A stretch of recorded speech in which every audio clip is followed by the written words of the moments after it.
Okay, so today in class we started displacement versus time graphs.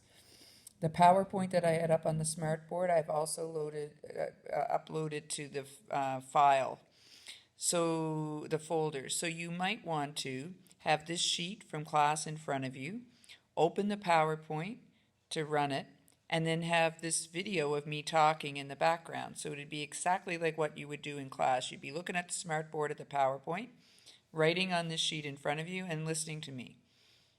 Okay, so I don't mind if you pause me while you go open the file of the PowerPoint and begin to play it, and you do have to click it. I didn't set it up automatically timed, and then find this sheet. Okay? Now in class today we were talking about what's the slope of a displacement versus time graph. En français, slope is pente. And the way we find the slope, the letter for it is M, is we pick two points and we write down their ordered pairs. So like up here there's some point and we'll call it x2, y2. Down here some point we'll call it x1, y1. And to find the slope, it's y2 minus y1 over x2 minus x1. So in other words, it's the rise, how much it changed in its height, over how long it took it to change, the rise over the run. So on a displacement versus time graph, the y's are d's. So this is really df minus di, and the x's are times tf minus ti. In other words, delta d over delta t. What is the slope of a displacement versus time graph? It's the velocity. Okay? So if you now click the PowerPoint, and we went through these notes, so the slope of a displacement versus time graph is the velocity of the object at a particular time or over the time interval. This slope is constant, which means this object has a constant velocity. The size of the slope will tell us how quickly the velocity or the speed of the object. The sign of the slope, positive or negative, will tell us the direction.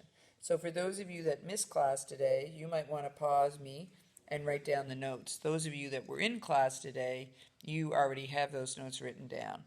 Then on your sheet, there's an example that says, what is the velocity at the 2-second point? Your sheet actually says 6 seconds, but I had people change it today.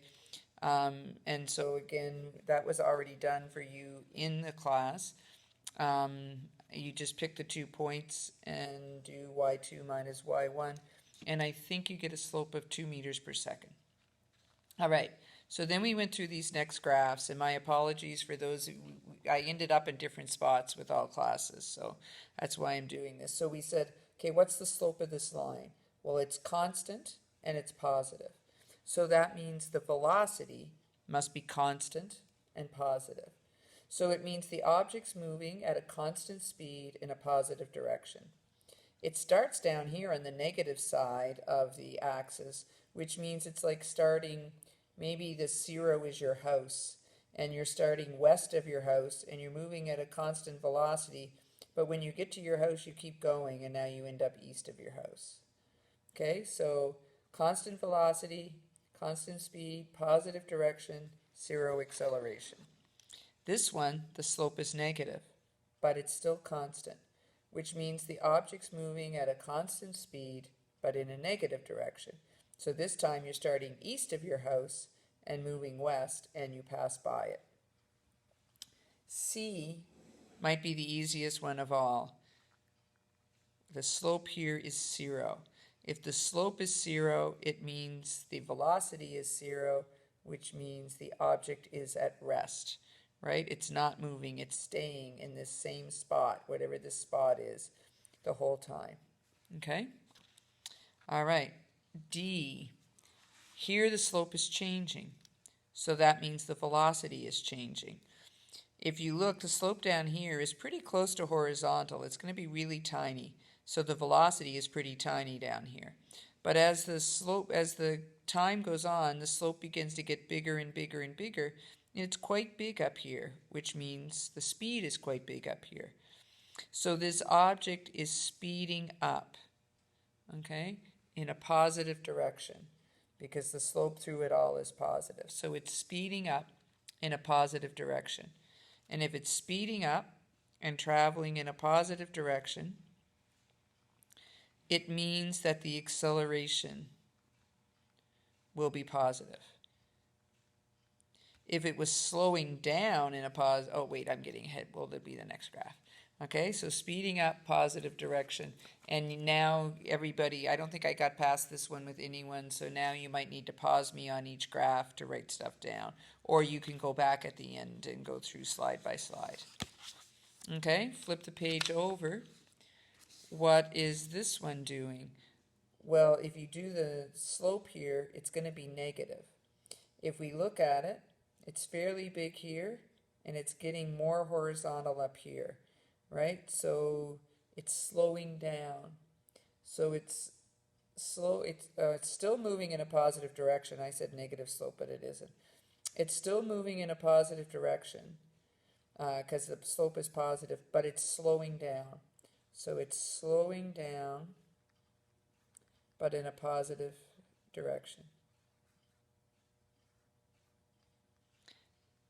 And because it's slowing down in a positive direction, its acceleration will be negative. It's kind of like you're traveling east but step on the brakes. Your acceleration would be west. All right, this one, the slope is negative for real this time. The slope is negative, and if you look, it's pretty steep here, pretty horizontal here. So its slope is negative, which means it's traveling in a negative direction, and it's slowing down. It's going from a big slope to a horizontal slope, so it's slowing down and in a negative direction. Slowing down would give us a negative. Negative direction would give us a negative. It means our acceleration is going to be positive. Negative acceleration. And here, positive acceleration. Right? Slowing down in a negative direction, the two negatives will end up giving us a positive. All right, look at this one. Going from more horizontal to more vertical. This one is speeding up, but again, the slope is negative. So speeding up in a negative direction.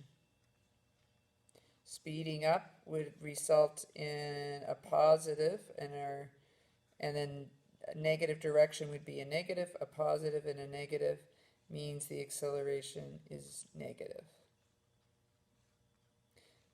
Okay, so let me just explain that again. So over here, speeding up is always considered positive. Going in a positive direction is always considered positives. Two positives together will give me a positive.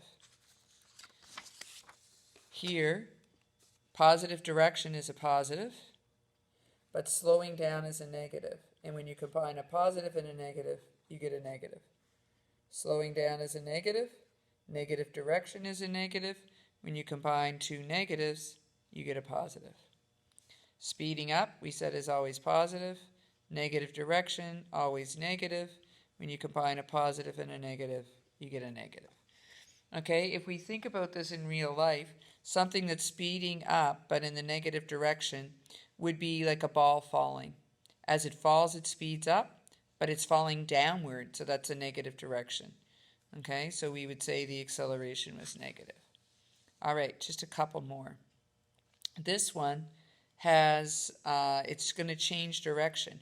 Right over here, it has a fairly steep slope, but as time goes on, its slope is getting more and more horizontal. And then there's a spot where it probably stops, where it's totally horizontal, and now it begins to speed back up again because the slope's getting steeper and steeper. On this side, it's negative. On this side, it's positive. So what is this object doing? It's initially moving in a negative direction and slowing down. It stops. It now begins to move in a positive direction, speeding up. Okay? And through it all, its acceleration is going to be positive because slowing down in a negative direction will be positive, speeding up in a positive direction will be positive. And the last one, steep going to horizontal in the positive direction. So it's slowing down